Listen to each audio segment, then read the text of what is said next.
Nicolas Faure, inventeur d'un taximètre dit intelligent, de la marque de ton nom de famille Faure. En quoi peut-on appeler ton taximètre déjà un taximètre intelligent ? En fait, le taximètre Faure, il s'appelle réflexion parce qu'il réfléchit à votre place. On a juste à démarrer la course et là, il détecte le tarif seul. Aucune intervention. C'est un petit peu comme un régulateur de vitesse. Une fois qu'on l'a enclenché, on n'a plus rien à faire. Et évidemment, il y a un mode manuel, ça fonctionne comme un régulateur. On peut le déconnecter et prendre la main et à ce moment-là, du coup, on peut quand même appliquer le tarif qu'on souhaite. Donc, il détecte les zones selon l'heure de la journée et là où tu te trouves, il change automatiquement et tu peux reprendre en mode manuel si besoin. Exactement. Ok. Et peux-tu nous expliquer en quoi et comment tu comptes révolutionner le monde du taxi avec ton matériel ?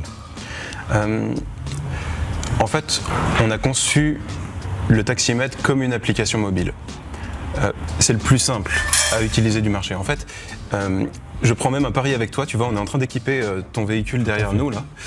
Et on va pas te donner de notice, on va pas te donner d'explication non plus. Je fais le pari que tu vas comprendre comment ça marche sans avoir aucune indication. Et du coup, je laisserai à tes abonnés le plaisir de découvrir tes réactions pour savoir si tu as réussi à le prendre en main rapidement ou pas. Ok. Donc freestyle. C'est ça, freestyle complet. Freestyle sur le taximètre et sur le matériel. Du coup, une question que j'aurais dû te poser au début, comment t'es venue l'idée d'un taximètre intelligent ? Finalement, c'est tout simple. J'ai juste pris un taxi. Ouais. Et il était sympa, les taxis sont sympas en fait quand tu prends la peine. Ouais, c'est clair, c'est ça. Du coup, j'ai spiqué taxi. Et en fait, le chauffeur a dépassé le périph'. Et après quelques kilomètres, il m'a dit « Monsieur, je vous ai offert 2 €. Parce qu'il avait oublié de changer de tarif. D'accord. Et en fait, à ce moment-là, je travaillais chez Renault. En fait, je mettais au point l'Alpine, la voiture de sport, tu vois. Ouais, je vois très bien. Et du coup, j'avais déjà 2 diplômes d'ingénieur en système embarqué derrière moi. Et du coup, 2 semaines plus tard, j'avais un prototype. Donc à l'époque, ça ressemblait à un réfrigérateur, c'était énorme. Okay. Et du coup, je suis allé me montrer à des taxis en leur disant voilà, ça détecte le tarif automatiquement. Qu'est-ce que vous en pensez ? Et là, ils m'ont dit waouh, c'est génial, j'y pense depuis des années et tout. Et je me suis dit si les mecs qui l'utilisent se disent que c'est une bonne idée, peut-être que c'en est une réellement. Et du coup, 3 ans plus tard, on est là, on a fait 2 millions de kilomètres avec le matériel, on a développé tout ça avec des taxis et l'aventure aujourd'hui, c'est monstrueux quoi. D'accord, et je confirme que c'est une excellente idée et que j'y avais pensé aussi. Est-ce que l'homologation du matériel a été compliquée ? C'était une surprise parce qu'on nous a dit que homologuer un taximètre c'était super difficile parce qu'il y a plein de réglementations, etc.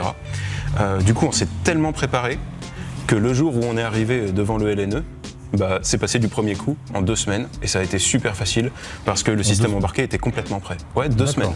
C'est complètement dingue. Ouais, il y a des marques qui se sont cassées les dents avant toi.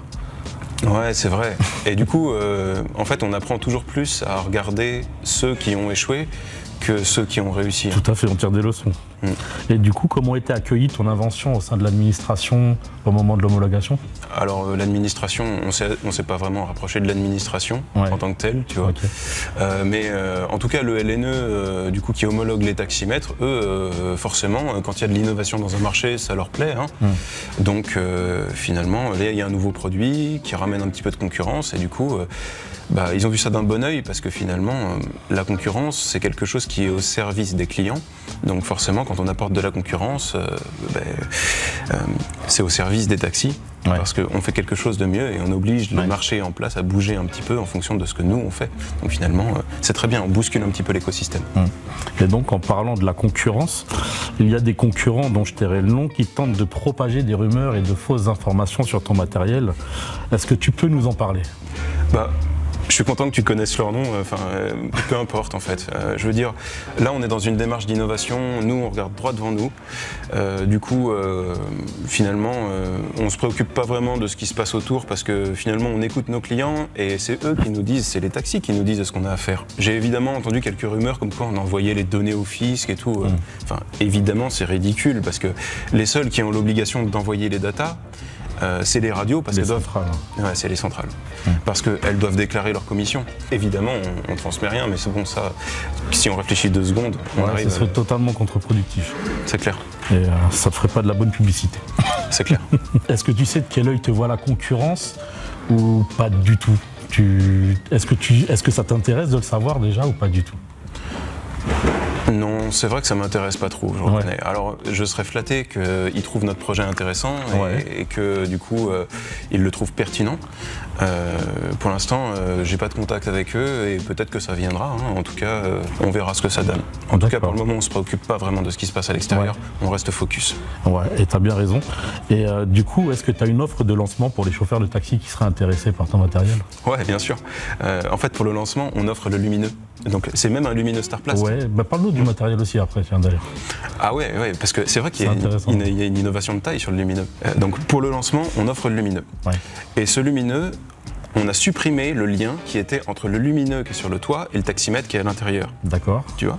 Parce que tout le matériel actuel, en fait, tu as le lumineux qui est sur le toit, tu as un boîtier qui est sous le capot et tu as le taximètre qui est à l'intérieur.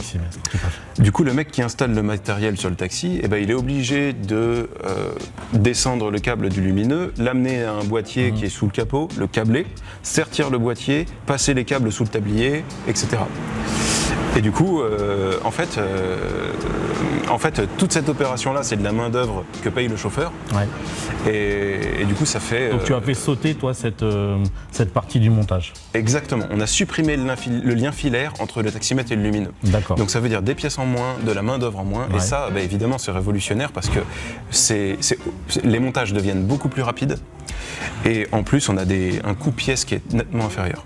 On s'est déjà rencontrés donc avant cette interview, bien entendu, et tu m'avais parlé du lumineux qui est un Starplast, et tu m'as dit que tu l'avais retravaillé. Tout à fait. En fait, on a même divisé la consommation du Starplast par 140. Divisé par 140. Ouais, c'est énorme. Il y a beaucoup de chauffeurs de taxi qui ont des problèmes quand ils partent en vacances. Ils laissent le matos branché et quand ils reviennent, il n'y a plus de batterie. Ouais. Ça, c'est pas possible, quoi, parce que tu l'as vécu. Ah bah. Combien de fois? Et là, du coup, en fait, on a divisé la consommation par 140 et on l'a vérifié avec un de nos clients qui est parti en vacances il n'y a pas longtemps. Il est parti pendant 3 semaines et on lui a demandé de tout laisser brancher. Et quand il est revenu, il avait perdu 3% de batterie. C'est-à-dire rien, quoi. Il est reparti. C'est rien du tout. Voilà. Du coup, on a supprimé ce problème-là. Et il y a aussi une modification qui a été faite sur le Starplast parce qu'il avait, en fait, le capot du Starplast avait tendance à s'envoler quand tu roules à 300 km/h. Ah, c'est ça. Et ça aussi, ça t'arrive souvent? Non, moi, j'ai pas le Starplast. Non, je dis 300, c'est une blague. Bien entendu. Du coup, maintenant, tu l'as. Voilà, mais je ne saurais pas s'il s'envole vu que tu l'as solidifié. Exactement, en fait, on a mis des agrafes sur les flancs du Starplast et donc le capot peut plus s'envoler. Donc finalement. Et tu me disais que tu l'avais aussi réétanchéifié. Tout à fait, c'est vrai. Dis donc, tu te fais mieux du projet que moi, c'est incroyable. Alors, franchement. Qui c'est qui a fait l'interview? Du coup, en effet, les cartes sont tropicalisées maintenant. C'est-à-dire qu'on a mis un vernis sur les cartes électroniques. En gros, tu peux les tremper comme des gâteaux de petit-déj, les ressortir et puis les monter dans ton lumineux et ça marche quand même. Et ça fonctionnera toujours. Quels sont tes projets pour l'avenir concernant le taxi? Est-ce qu'il y a une évolution du taximètre? Est-ce que tu as d'autres idées, du matériel ou du hardware ou du software pour le taxi? Ouais, déjà, j'ai une annonce à te faire. Parce que finalement tu me demandes ce que je prévois pour le futur, mais le futur il est déjà présent, je dirais, parce que on a dématérialisé le carnet métrologique. Ok. Donc tu sais, le carnet métrologique, c'est le passeport de ton taximètre. Oui, je dirais la carte d'identité. Ouais. Tout à fait. Et du coup, maintenant, chez Ford, il est complètement dématérialisé, c'est-à-dire que toutes les opérations métrologiques sont archivées dans une application qu'a le chauffeur.